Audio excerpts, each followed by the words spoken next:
उद्धव ठाकरे हे पोहरा देवीचे महंत सुनील महाराजांना वेळ देत नसल्याने ते नाराज असल्याचं आमदार संतोष बांगर यांनी व्यक्त केलं होतं। मात्र आज सुनील महाराज हे उद्धव ठाकरे यांच्या सोबत मंचावरती एकत्र उपस्थित होते।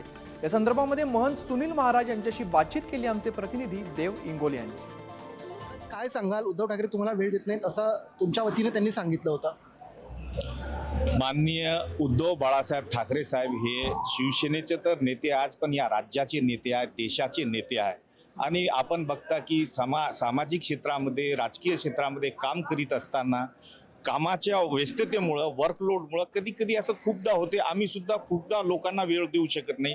तसं कधी कधी म्हणजे वेळ ॲडजस्ट होत नाही, याचा अर्थ वेळ देत नाही असं नाही। माननीय बांगर साहेबांनी जे बोलले ते मीच त्यांना सहज बोलता बोलता ते जे पोहरादेवीला आले आमचे वारकरी आहे, बोलता बोलता बोललो की साहेबांच्या व्यस्ततेमुळे ते वेळ देऊ शकत नाही असं मी बोललो होतो त्यांना। आज काही तसं आश्वासन दिलं, बरीच चर्चा झाली तुमच्या दोघांची, बराच वेळ तुम्ही बोलत होते। उद्धव साहेब हे शब्दाला जागणारे नेते आहेत।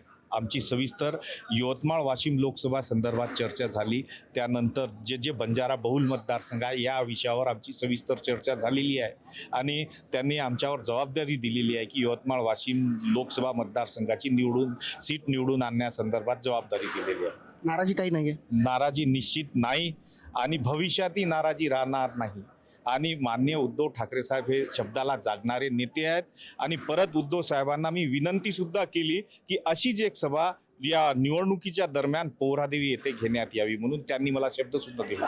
नक्कीच। तर उद्धव ठाकरे हे शब्दाला जागणारे नेते आहेत आणि मला न्याय देतील असं महंत सुनील महाराज यांनी सांगितलेलं आहे। देव इंगोले, पुढारी न्यूज, कारंजा, वाशिम।